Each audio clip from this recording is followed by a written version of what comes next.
السلام علیکم، میں حاضر ہوں ایک اور نئی ویڈیو کے ساتھ۔ آج ہم بات کریں گے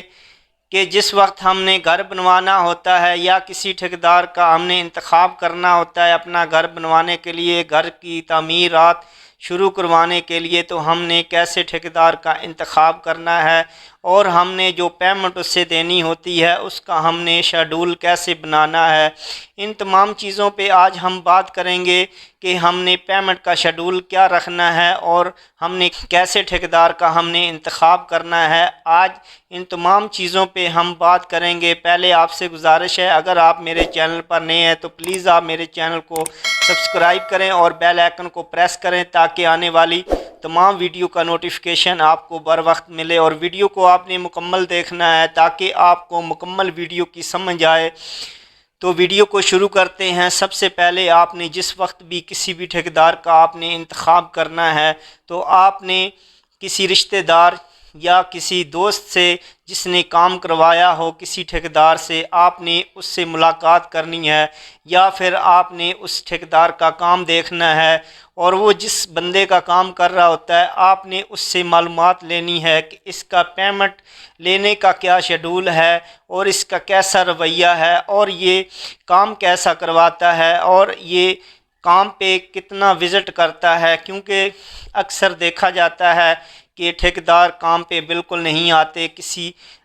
اچھے مستری کے وہ ذمہ لگا دیتے ہیں کہ آپ نے یہ کام کروانا ہے، لیکن یہ ہوتا ہے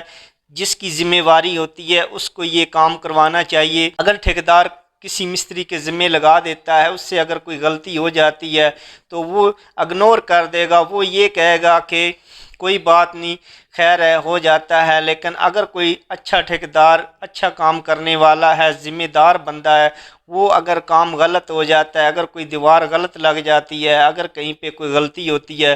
تو وہ اس کو تڑوائے گا، دوبارہ بنوانے کی کوشش کرے گا، کیونکہ اس میں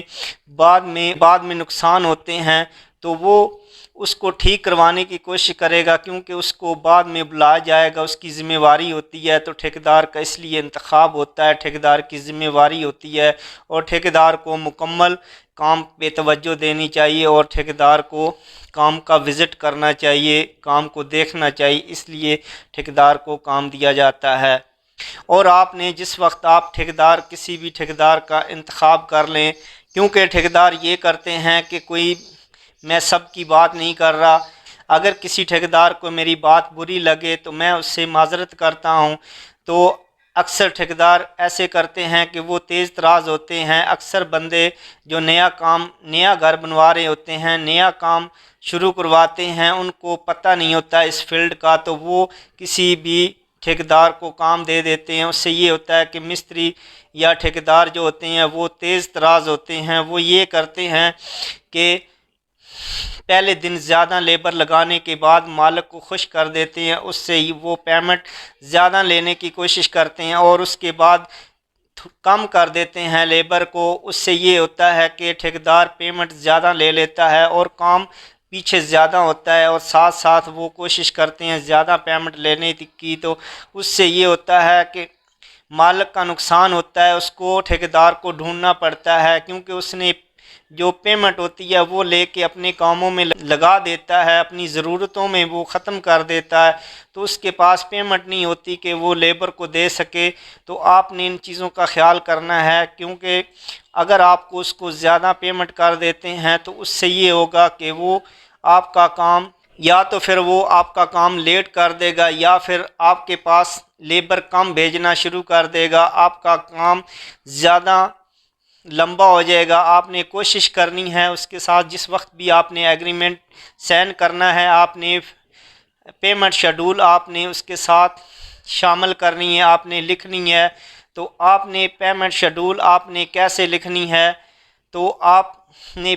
پیمنٹ شیڈول آپ نے ایسے لکھنی ہے، یا پھر آپ اس کے ساتھ جمعرات کا جو لیبر جمعرات تک کام کرتی ہے اس کی آپ نے جمعرات کو پیمنٹ کر دینی ہے۔ جتنے آپ کے پاس مستری یا